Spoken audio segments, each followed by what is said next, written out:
आओ कहानी सुनने में आपका स्वागत है। आज मैं रश्मि अग्रवाल आपके साथ साझा करने लेकर आई हूँ मालती जोशी की कहानी और वह खुश था। कहानी और वह खुश था। भारत के अप्रसिद्ध जादूगर श्री नयन मनोहर शर्मा के करतब देखने के लिए आवश्यकता है रसिक दर्शकों की। उम्मीदवार मेरे गरीब खाने पर शाम को सादर आमंत्रित हैं। प्रदर्शन के पश्चात ढेर सी मिठाई खाना सबके लिए अनिवार्य होगा। जो सज्जन अपने को इस योग्य न समझें वे कृपया आने का कष्ट ना करें। प्रार्थी भुवन मनोहर शर्मा। भुवन ने देखा कि उसके हस्ताक्षर के पास स्याही का एक बड़ा सा धब्बा पड़ा हुआ था। उसे ठीक से याद था कि नहाने के लिए उठने से पहले जब उसने ये निमंत्रण पत्र ऊपर लिखित निमंत्रण पत्र को तैयार किया था तब तो वो बिल्कुल साफ था। आज की सारी सुबह ढेर सारे कागज इन 4 पंक्तियों की भेंट चढ़ गए थे। खूबसूरत बेल से सजाकर हरी स्याही से सुंदर अक्षरों में जब वो निमंत्रण पत्र लिख चुका था तब तक उसकी गर्दन दुख आई थी, पर वो खुश था कि चलो उसकी मेहनत सफल हुई है। और इस जरा सी स्याही के धब्बे ने उसकी सारी मेहनत में पानी फेर दिया था। क्या शान से वो धब्बा उसका मुंह चिढ़ा रहा था। भुवन की आंखों में आंसू आ गए। फिर से इतना सिर खपाने का उसमें अब हौसला बाकी नहीं था, और फिर इतना समय भी कहाँ था। मुश्किल से किताबें समेट पाया होगा कि रसोई से माँ ने खाने के लिए आवाज़ लगा दी। भुवन चला रसोई के पास। रसोई से प्यारी प्यारी खुशबुओं की महक आ रही थी। माँ ने खास उसकी पसंद का भोजन बनाया था, पर उत्तेजना के कारण उससे खाया नहीं जा रहा था। और कोई दिन होता तो माँ पूछ पूछ कर हैरान हो जाती, पर आज तो वो नई चाची को भुवन के किस्से सुनाने में खोई हुई थी। और सुनो तो बहू, भुवन की थाली में ढेर सी पूड़ियाँ डालते हुए माँ ने कहा, छोटा सा था ना जब ये पागल, तो सोचता था कि जन्मदिन आएगा तो एकदम से बड़ा हो जाएगा। बस दिन भर अपने को नापता और बाबूजी के जूते पहन पहन कर देखता कि अब छोटे तो नहीं हो रहे उसको। क्यों भैया? चाची ने अपनी चांदी की घंटियों वाली हंसी बिखेरते हुए कहा। भुवन इस कदर झेप गया कि उससे शर्म का बहाना लेकर एकदम थाली को छोड़कर वो उठ गया। माँ की चौकस नजरों से बचने का कोई और उपाय भी तो न था। रसोई घर के मधुर वातावरण में उसका मन कुछ हल्का हो गया था, पर सड़क पर आते ही उसका दिमाग उसी एक बात के लिए, उसी चीज को सोच सोच कर उसका दिमाग चलता रहा। माँ से तो कह नहीं सकता, अगर कह पाता तो कुछ राहत मिलती, पर चाची के सामने कुछ कहने की इच्छा ही नहीं हुई। उसे पक्का विश्वास था कि भोलू के सिवाय कमरे में और कोई नहीं आया था। ये जरूर उसी की शरारत थी। भोलू उनकी मेहरी तुलसी का लड़का था, यही कोई 10-11 साल का।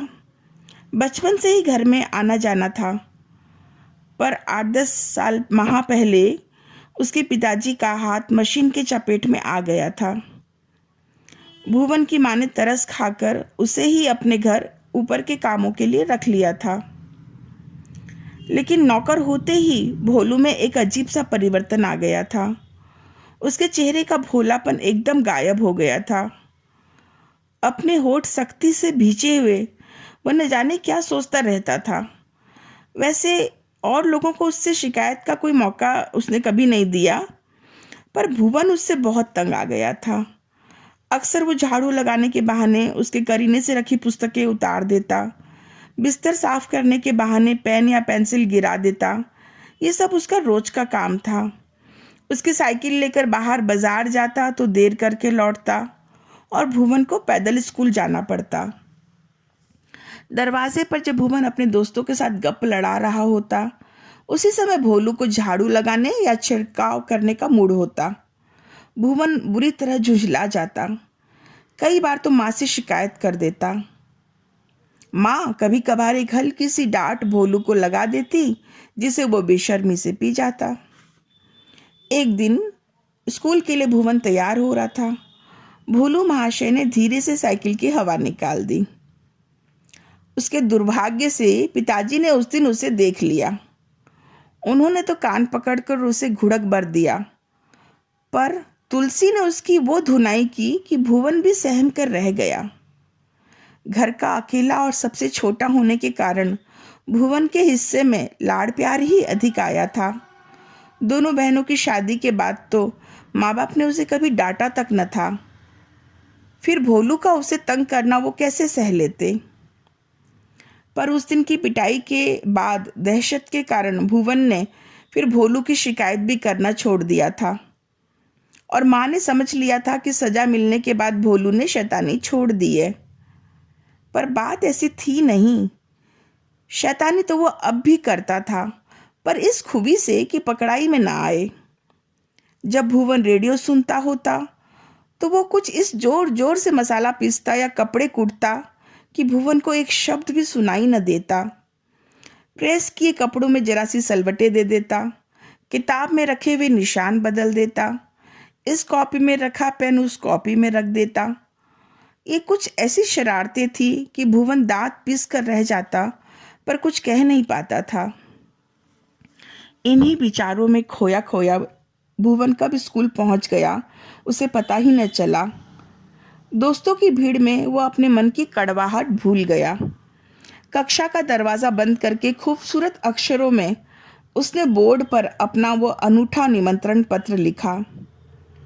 प्रार्थना के बाद जब छात्र कक्षा में आए तो उन्होंने जोरदार तालियां बजाकर इस घोषणा का स्वागत किया। भुवन का जन्मदिन उसके दोस्तों के लिए सदा से एक आकर्षण रहा था। यूँ तो भुवन के घर वाले बहुत बड़े आदमी नहीं थे, परंतु उसके पिताजी बड़े कल्पनाशील थे। वो इस आयोजन में कुछ न कुछ नयापन अवश्य लाते थे। कभी बच्चे फूलबाग जाते, कभी तिघरा बांध, कभी स्कूल के ग्राउंड में ही छोटा मोटा क्रिकेट मैच होता। और इस साल तो मेहमान बनकर आए उसके चाचा जी जादू के खेल दिखाने वाले थे। स्कूल से लौटकर उसने देखा तैयारी सब हो चुकी है। बाहर के कमरे में बैठने का प्रबंध किया गया है। खाने की व्यवस्था उसके कमरे में थी। उसे गुब्बारों से खूब सजाया गया था। 2 मेजें लगाकर उसे सफ़ेद चादरें बिछा दी गई थी। खूबसूरत गुलदस्ते मेज की शोभा बढ़ा रहे थे, और इस सारे प्रबंध में चाचा जी का हाथ था। दिन की रोशनी खत्म होते होते सोने से पहले एक ग्रुप फोटो लेने का चाचा जी का विचार था। इसलिए जल्दी जल्दी हाथ मुंह धोकर कपड़े पहनने के लिए कमरे में गया तो देखा कि वहाँ भोलू भी है।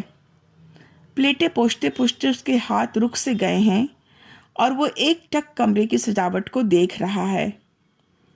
उसके चेहरे पर कुछ ऐसा भाव था कि भुवन को अनायास माँ की एक बात याद आ गई। एक बार भोलू के इस अजीब व्यवहार पर घर में चर्चा चली थी तो माँ ने कहा था, मुझे लगता है वो भीतर से मन ही मन भुवन से द्वेष करता है। इस ईर्ष्या के मूल में उसकी अपनी परिस्थिति है। जो उसे नहीं मिल सका वो किसी और को मिल रहा है, ये शायद वो सह नहीं पाता। पढ़ने लिखने का, ओढ़ने पहनने का सुख तो पीछे आता है, पर माँ बाप का प्यार और खेलने खाने की आज़ादी, इस पर तो हर बच्चे का हक होता है। वो भी बेचारे को नसीब नहीं है।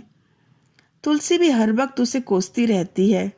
मुझे तो सचमुच उस पर कभी कभी बड़ी दया आती है। इस वक्त भोलू के चेहरे को देखकर लगा कि माँ ने उसका मन जैसे आर पार देख लिया था।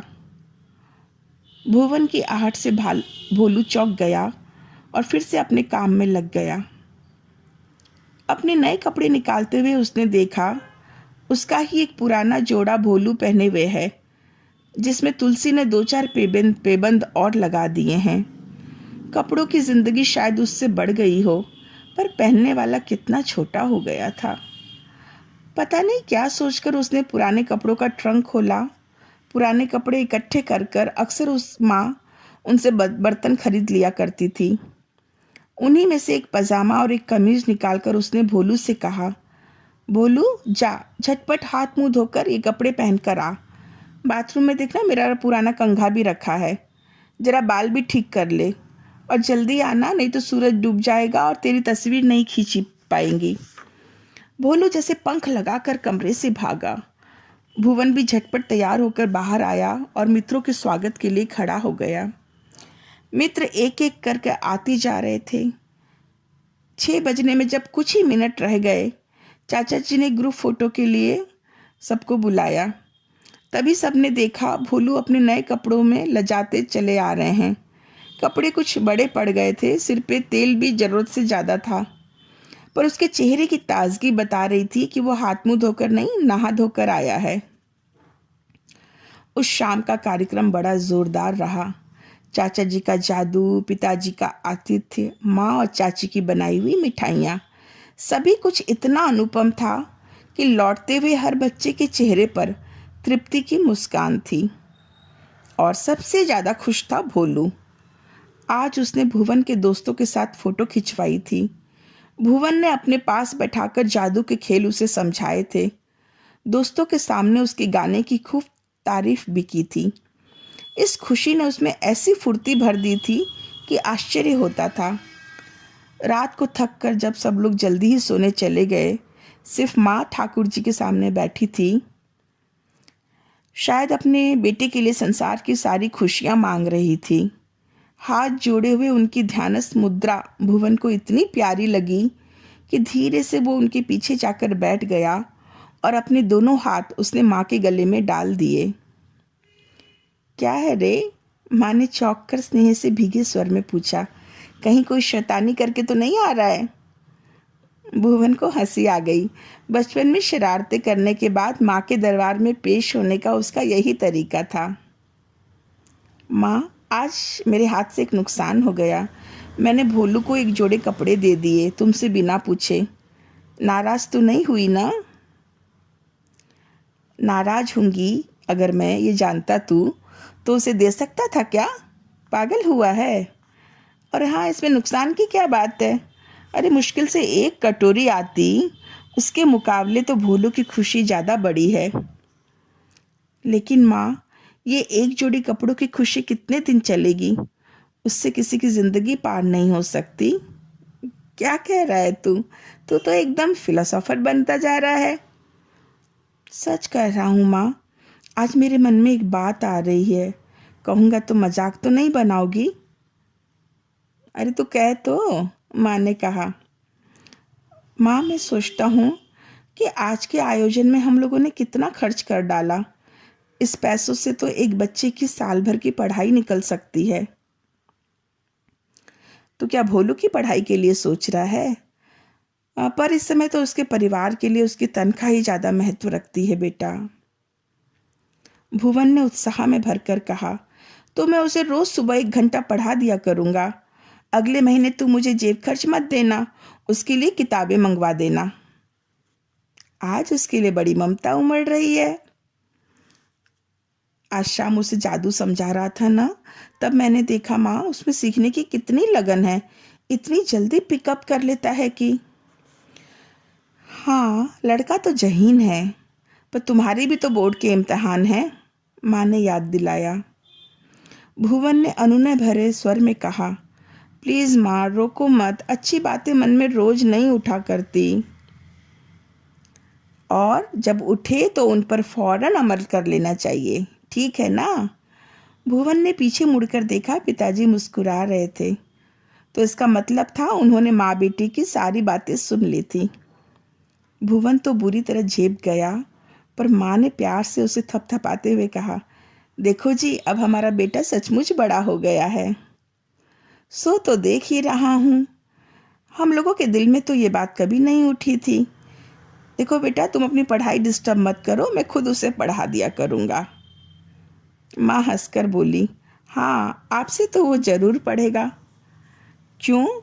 मैं क्या कोई राक्षस हूँ? आप जो भी हैं सो हैं, पर मुझे भी दोपहर में कौन सा काम है? यूं ही इधर उधर बैठने से तो यही ठीक रहेगा कि भोलू को 2 अक्षर सिखा दूँ, माँ ने कहा। और फिर भुवन की ठोड़ी उठाकर उससे पूछा, अब तो खुश हो ना? और सचमुच वो बहुत खुश था। आप सुन रहे थे मालती जोशी की कहानी और वह खुश था। आवाज़ थी रश्मि अग्रवाल की।